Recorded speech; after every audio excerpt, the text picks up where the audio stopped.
শিরককারীর কোনো ক্ষমা নাই।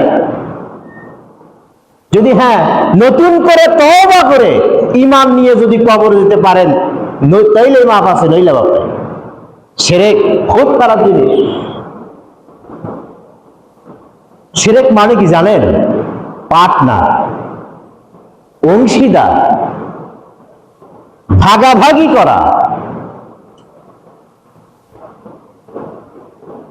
ব্যবসা ধরেন একটা, আপনি ব্যবসা করতে চান, ব্যবসা করতে আপনার তিনটা জিনিস লাগবে। প্রথম জিনিস, আপনাকে পুঁজি থাকতে হবে, তহবিল। আপনার ব্যবসা করার খুব শখ, আপনার তহবিল লাগবে, প্রথম লাগবে তহবিল। নাম্বার 2, ব্যবসা করতে চান, 2 নাম্বার আপনার লাগবে শক্তি। শক্তিই নাই, ব্যবসা করবেন কি দিয়ে? মালামাল আনতে যাওয়া লাগবে বিদেশে, অন্যান্য জায়গায়, শক্তি নেই, আপনি কি নিয়ে যাবেন? নিজেই চলতে পারেন না, হাঁটতে পারেন না, ব্যবসা কি দিয়ে করবেন? অতএব শক্তির প্রয়োজন। নাম্বার 3, ব্যবসা যদি করতে চান আপনাকে জ্ঞান থাকতে হবে। জ্ঞান থাকতে হবে। যদি ক্যাপাসিটি না থাকে, ব্যবসা করার অভিজ্ঞতা যদি না থাকে, কয়েক মাসের মধ্যে আপনার দোকানে কয়েকটা লাল বাতি জ্বলে উঠবে। অতএব ব্যবসা যদি করতে চান, প্রথম আপনার পুঁজি লাগবে। নাম্বার 2, আপনার শক্তি লাগবে। নাম্বার 3, আপনাকে জ্ঞানবান হতে হবে। এই 3টার যদি অভাব থাকে, তারপরও ব্যবসা করতে শখ, তখন আপনাকে পার্টনার নিতে হবে। এই 3টার অভাব, আপনার পুঁজি নাই, আছে অল্প টাকায় ব্যবসা হচ্ছে না, অতএব আর একজনকে সাথে যদি নেই, 2 জনের টাকা দিয়ে ব্যবসাটা মোটামুটি হয়ে যাবে। পুঁজির অভাবে পার্টনার নেওয়া যায়। আর একটা কি, আপনার শক্তির অভাব, ব্যবসা করবেন, গায়ে শক্তি কম। আর একটা যুবক মানুষ যদি আমার সাথে থাকতো, আমি বুড়া মানুষ, যদি শক্তি থাকতো, শক্তিধর মানুষ থাকতো, তাহলে ব্যবসাটা ভালো হতো। নাম্বার 3, ব্যবসা করতে চাই বটে, কিন্তু হিসাব পাতি কম বুঝি। এই ক্ষেত্রে যদি একটা শিক্ষিত জ্ঞানবান লোক থাকতো আমার সাথে, ব্যবসা করে আমি মজা পাইতাম। এই 3টা কারণের, এই 3টাতে যদি আপনার ঘাটতি থাকে, তাহলে আপনি ব্যবসাতে অন্য কাউকে পার্টনার হিসেবে নিয়োগ দিতে পারেন। আল্লাহর ব্যবসায় আপনি পার্টনার নিয়োগ দিচ্ছেন কেন? আল্লাহর ব্যবসার সাথে আপনি পার্টনার নিয়োগ দিচ্ছেন কেন? 1 নাম্বারে আসি, শক্তির অভাব, পুঁজির অভাব। আল্লাহর কি পুঁজির অভাব আছে? আল্লাহর তহবিল নাই, এটা কি বলতে পারেন? না। মহারাজ তিনি, একমাত্র মালিক তিনি। আকাশ এবং জমিনে গ্রহ, নক্ষত্র, লৌহ, যত কিছু আছে, সৌররাজি, ভূমণ্ডল, সবকিছুই কার? একমাত্র আল্লাহর। তাহলে তো তার কোনো পুঁজির অভাব নাই, তাহলে তার সাথে ব্যবসায় অংশীদার দেওয়া যাবে না। নাম্বার 2, শক্তির অভাব। আল্লাহর কি শক্তির অভাব? তাহলে তার সাথে আপনি অংশীদার কেন করবেন, পার্টনার কেন যোগ করবেন? নাম্বার 3, জ্ঞানের অভাব। আপনার আল্লাহর কি জ্ঞানের অভাব? আল্লাহ যদি জ্ঞানের অভাব না থাকে, তার সাথে আপনি পার্টনারশিপ কেন করবেন? তার সাথে আপনি শরীক কেন করবেন? তার সাথে আপনি অংশীদার কেন বানাবেন? তেনার কোনো কিছুর অভাব নাই, এই জন্য তার সাথে কাউকে শরীক করা যাবে না। আপনার সমস্ত আমলকে ধ্বংস করে। 7 প্রকার আমল, 7 প্রকার কাজ মানুষের আমলকে ধ্বংস করে দেয়।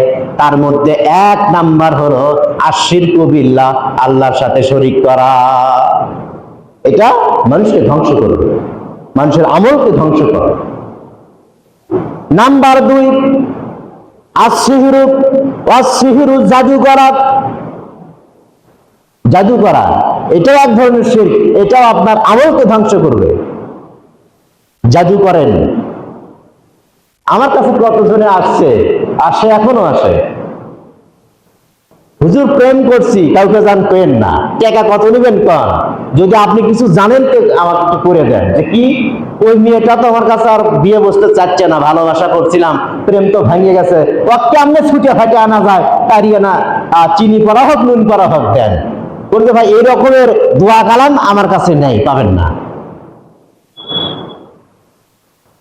কি একটা ফাউল ব্যবসা, যা তাবিজ কবজ দেয়, এগুলো সব শিরক, এগুলো সব জাদু। জাদু করলে কাজ হয়, কাজ হয় না এমন কোনো কথা না, কাজ হয়, কিন্তু করাটা কি হারাম।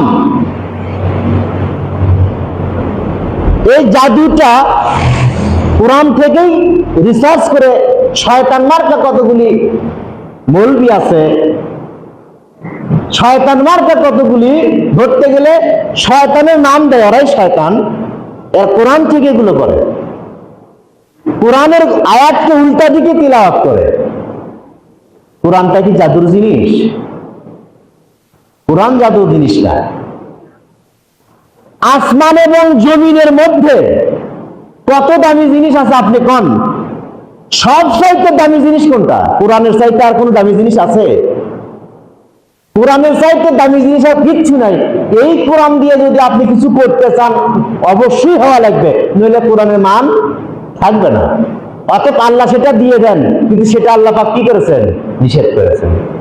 কোরআন দিয়ে করা যাবে, পৃথিবীতে এমন কোন জিনিস নাই যে কোরআনের উপরে, কোরআন সব উপরে। অতএব কোরআন দিয়ে যদি কিছু করেন হবে, কিন্তু করাটা কি এই জন্য যতগুলি কাজ আপনাকে আপনার আমলকে ধ্বংস করবে, তার মধ্যে একটা হলো শিরক করা, আর একটা হলো জাদু করা। জাদু থেকে কি বাঁচতে চান? হ্যাঁ, কে না বাঁচতে চায়? আপনার মেয়ে, আপনার সন্তান, আপনার স্ত্রী, আপনিও নিজে কাউকে শয়তান আপনাকে জাদু করেই দিয়েছে। এখন বুদ্ধি, আগে থেকে সতর্ক হন, জাদু করে কোনো কুল পাবে না। হাদিস সম্পর্কে জেনে নেন, হাদিস থেকে জেনে নেন, জাদু থেকে ভূত, জিন, প্রেত, দেও ইত্যাদি যা আছে, জিন করি আপনারা যেটা যে মানে ডাকেন না কেন, ভূত বলে না, ভূত। কোরআন হাদিসের কোথাও কিন্তু ভূত পাবেন না। আছে কি? জিনের কথা আছে। জিনের মধ্যেই একটা জাত রয়েছে, তার জাতের নাম হলো ভূত। মানুষের মধ্যে তেলি, খুলু, মুচি, খ্রিস্টান আছে না, সিস্টেম ওই রকম। ওই জিনদের মধ্যে এক জাতের নাম হলো পেতনি, আরেক জাতকে বলে যেমন দেও, বর্মদষ্টি ইত্যাদি ইত্যাদি ভাগে ভাগে বিভক্ত করা হয়েছে। যেটা আপনি যেই নামে ডাকেন না কেন, কোন জিন, ভূত, প্রেত ইত্যাদি, পেতনি এবং জাদু টুনা বান দিয়ে আপনার কিচ্ছু করতে পারবে না। আপনি তো 5 ওয়াক্ত নামাজ পড়েন না, আপনাকে তো মানুষ জাদু করবেই। আপনি তো 5 ওয়াক্ত আল্লাহর কাছে সিজদা করেন না, আপনাকে তো মানুষ জাদু করবে। আপনি যদি জাদু থেকে বাঁচতে চান, দিনে 5 বার নামাজ পড়েন এবং 5 ওয়াক্ত নামাজের পরে আল্লাহ নবী হাদিস শরীফে কিছু দোয়া কালেমা দিয়ে গেছে, সেগুলো পাঠ করেন। কোন জাদু বান্টনা আপনার ক্ষতি করতে পারবে না। আপনি ফজরের নামাজ পড়বেন, ফজরের নামাজ পড়ে সূরা ইখলাস, কুল হুয়াল্লাহু আহাদ, কুল আউযু বিরাব্বিল ফালাক, কুল আউযু বিরাব্বিন নাস, কুল আউযু বিরাব্বিল ফালাক একটা, কুল হুয়াল্লাহু আহাদ একটা, কুল আউযু বিরাব্বিন নাস একটা। ফজরের নামাজ পড়ে 3 বার পড়বেন, মাগরিবের নামাজ পড়ে 3 বার পড়বেন, ফজর এবং মাগরিবে 3 বার করে, জোহর নামাজে, আসর নামাজে, এশার নামাজে 1 বার করে। এই নিয়মে যদি পাঠ করতে থাকেন, দেওপরি, জিন, ভূত, প্রেত, জাদু টুনা বান কোনো কিছু আপনার ক্ষতি করতে পারবে না। যখন আপনি শুইতে যাবেন, কুল আউযু বিরাব্বিল ফালাক, কুল আউযু বিরাব্বিন নাস, কুল হুয়াল্লাহু আহাদ 3 বার করে পাঠ করবেন। 3 বার করে পাঠ করে এইভাবে হাত করবেন, হাতে ফু দিবেন, ফু দিয়ে মুখ থেকে শুরু করে বুকের মধ্যে সারাটা শরীর মুছে নিবেন। আপনাকে জিন, ভূত, দেও দোষ্টি, জান, জাদু টুনা বান ইত্যাদি আপনার ক্ষতি করতে পারবে না। আপনার বাচ্চা আছে ঘরে, এই আমল আপনি নিজে করতে পারেন, আপনার গায়ে, আপনার ঘরে ছোট বাচ্চাও তো এই আমল জানে না। আপনি প্রত্যেকদিন রাতের বেলা আপনার সন্তান যখন ঘুমিয়ে যাবে, ওই 3টা সূরা 3বার করে পড়ে হাতে ফুঁক দিয়ে আপনার সন্তানের শরীরটা মোচন করে দিবেন, আপনার সন্তানও হেফাজত থাকবে। হাদিস থেকে পড়বা। অতএব যে আমলগুলো মানুষের ধ্বংস করে, যে আমলগুলো মানুষের ক্ষতি করে, অন্য আমলকে ধ্বংস করে, তার মধ্যে একটা হলো শিরক করা, আর একটা হলো জাদু করা, আর একটা হলো অন্যায়ভাবে কাউকে হত্যা করা। অন্যায়ভাবে হত্যা মনে হয় বাংলাদেশে নাই। কত অহরহ হত্যা, এমপির লোক হত্যা করছে, মন্ত্রীর লোক হত্যা করছে, ধরছে পুলিশ, এসআই ধরছে। ঢাকা থেকে মন্ত্রী বাহাদুরের ফোন, হ্যালো বগুড়ার এসপি, হ্যাঁ কারে ধরছো? মুখটা, আরে মেয়ে ও তো আমার দলের লোক, ছাড়ে দাও। করছে স্যার, স্যার মুখে আমনে অস্ত্র শুদ্ধা ধরছি। অস্ত্র শুদ্ধা ধরছো, অস্ত্র শুদ্ধাই ছেড়ে দাও। এরকম খুন হয়, বিচার না। আমার ভাইরা, অন্যায় ভাবে হত্যা করা অন্য সব আমলকে ধ্বংস করে দেবে। আর একটা হলো সুদ খাওয়া। সুদ মনে হয় বাংলাদেশে নাই। হাই রে হাই, যেখানেই বাজার আছে বিকাল বেলা দেখবেন কতগুলো ভদ্র ফ্যামিলির লোক টাকা তুলতে বের হয়। সারা বাংলাদেশের প্রত্যেকটা বাজারে, সারা বাংলাদেশের প্রত্যেকটা বাজারে টাকা তুলতে বের হয়, সুদের টাকা উঠায়। কত জায়গা থেকে যে ঘর আসছিল আমার বিয়ের, সুদের টাকার জন্য খালি বিয়েটা হয়নি আমার। অনেক কিছু দিতে চাইছিল, মোটর গাড়ি টাড়ি, যে বাবা কি চাও তাই দেবো। পরে শুনি ও আমাকে দাওয়াত দিয়ে বিকালবেলা সুদের টাকা তুলে গোস্ত কিনে আমাকে কিনে দেয়, দরকার নেই। আমার ভাইরা, আপনাকে ধ্বংস করার জন্য আর একটা হলো সুদ খাওয়া। হাদিস শরীফে সুদের 70টা গুণের কথা রয়েছে। সুদের 70 প্রকার পাপ, তার মধ্যে সর্বনিম্ন পাপ নিজের মায়ের সাথে জিনা করা। 70টা পাপের মধ্যে সর্বনিম্ন পাপ নিজের মায়ের সাথে রাত্রি যাপন করা, জিনা করা। সর্বোচ্চ পাপ ঢাল তরবারি হাতে নিয়ে স্বয়ং আল্লাহর সাথে যুদ্ধ করা। কত বড় যখন কাম, আল্লাহর সাথে যুদ্ধ করা। এটি সর্বোচ্চ পাপ। সর্বনিম্ন পাপ মায়ের সাথে জিনা করা, মাঝখানে আরো 68টা পাপ থেকেই গেল। ভাইরে, ওয়াহাল্লাল্লাহুল বায়া ওয়া হাররামার রিবা, ব্যবসা করে খাও, সুদ খেও না। সুদকে করেছেন হারাম, ব্যবসাকে আল্লাহ পাক করেছেন হালাল, সুদকে করেছেন হারাম। 7 নম্বরে আসেন। 5 নম্বরে যে আমলগুলো আপনাকে ধ্বংস করে, তার মধ্যে একটা হলো এতিমের মাল ভক্ষণ করা। আমার ভাইরা, ভাই বাচ্চা আছে, ভাই বাচ্চা আছে, ভাবি বাচ্চা আছে, বাঁচে থাকার সময় ওই সন্তানকে কোলে নেয়, বুকে নেয়, পিঠে নেয়, গালে চুমা, কপালে চুমা, ঘাড়ে নিয়ে ঘুরে, এত আদর যত্ন। ওই ছেলের বাপ যখন মরে যায়, ভাইস্তে এতিম হয়ে যায়, ওই ভাইস্তেকে আর কোলেও নেয় না, একবারের জন্য আদর করে না। ভাই বাঁচে থাকতে ভাই চাকরি করে, ভাইয়ের মুখে, ভাইয়ের বাহবা নেওয়ার জন্য তার ছেলেকে কোলে নেয়, পিঠে নেয়, ঘাড়ে নেয়, চুমা খায়। ভাইয়ের দেখাচ্ছে যে দেখো ভাই, তোমার সন্তানকে আমি কত ভালোবাসি। ওই ভাই যখন মরে গেছে, ওই ভাইস্তের আর দরদ নেই। আর খালি চিন্তা করে, আমার তো বাপের 2 ভাই, ওর বাপ তো মরেই গেছে, ই মরে না কে? ই মরে গেলে যা সম্পত্তি আমারই সব থাকবে। ভাই মরে গেলে ভাইস্তের দরদ নেই, কয়ে ইও মরুক, ই মনে করেন এটাই সাপ, কেউ নেই, সব সম্পদ আমার। আহারে এতিম, ওই সন্তানকে, ওই এতিমকে শীতের বেলায় কাঁপতে, শীতের রাতের বেলায় ওই ভাসতে তোমার কাঁপে।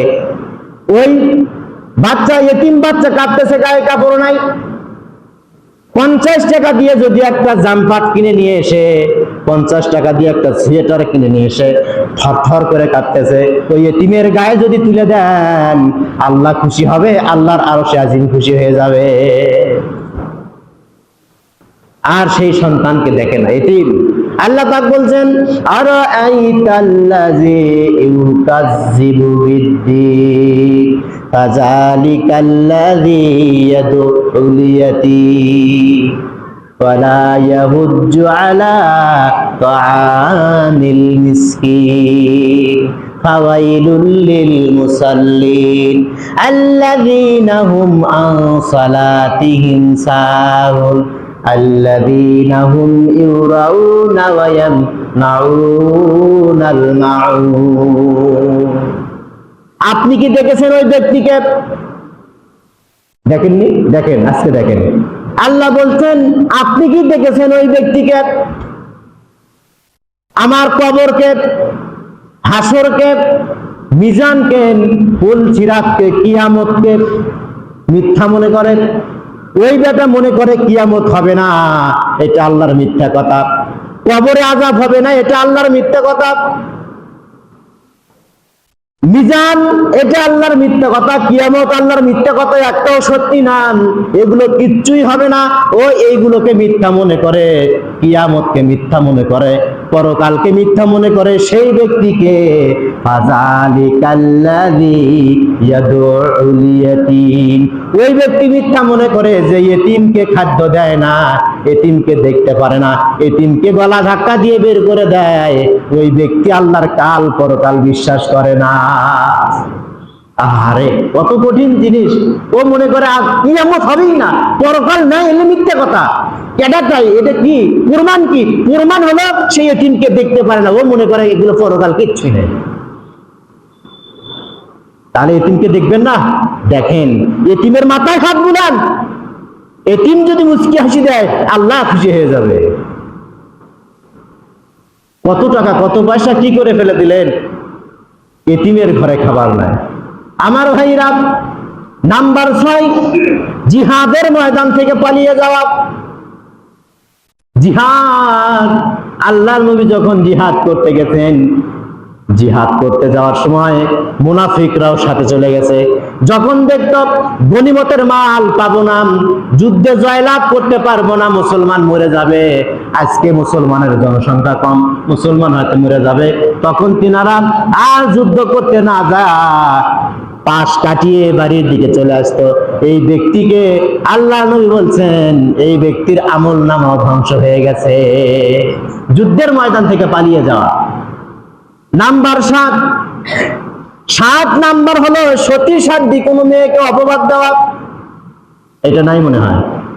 সতী সাধ্বী মেয়েকে অপবাদ দেওয়া। ভালো একটা মহিলা, পর্দা করে, নামাজ কালাম পড়ে, ঈমান আকীদা মতে চলে, ভালো মহিলা কোনো একদিন রাস্তাঘাটে কারোর সাথে হয়তো বা 2টা কথা বলছে, এটাই তার কাছে অপরাধ হয়ে গেছে। ও তো পর্দা করে বেড়ায়, আজকে কেন ও মানুষের সাথে কথা বলবে? মনে হয় মেয়েটা কি কাজে করিচ্ছে গো। এই যে একটা ভুল ধারণা, অপবাদ দেওয়া। বিয়ে ঠিক হয়ে গেছে ভাই, বিয়ে ঠিক হয়ে গেছে, আপনার পাশের বাড়ির আপনার মেয়ের বিয়ে ঠিক আছে, আপনার মেয়ের বিয়ে ঠিক আছে আপনার পাশের বাড়ির যে ভাবি আলা হোক, বরপক্ষের নাম্বার নিচ্ছে, ছেলের বাপের নাম্বার ও সংগ্রহ করছে। হ্যালো ভাই, বেটাগুলো বিয়ে করাচ্ছেন? হ্যাঁ। কোন জায়গা? তো মুক্তি। তাই যে হ্যাঁ ভাই, কি হয়েছে তাই কর। কি আর কোন বিয়ে যখন ঠিক হয়েছে করান করান করান। এই যে একটা প্যাঁচ লাগে দিল, করান করান পিছে ওই ছেলের বাপের মাথা গেছে ঘুরে, কে রে এই কথা কয় কে? করান করান মানে তখন খোঁজা শুরু করে দেয়, হওয়া বিয়ে ভেঙে দেয়। ভালো একটা মেয়ের হওয়া বিয়ে ভেঙে দেয়। এটাও আপনার আমল ধ্বংসের একটা বড় কাজ। আল্লাহ পাক এই 7 প্রকার আমল থেকে মানুষকে বেঁচে রাখুক। আমরা বলি আল্লাহুম্মা আমিন।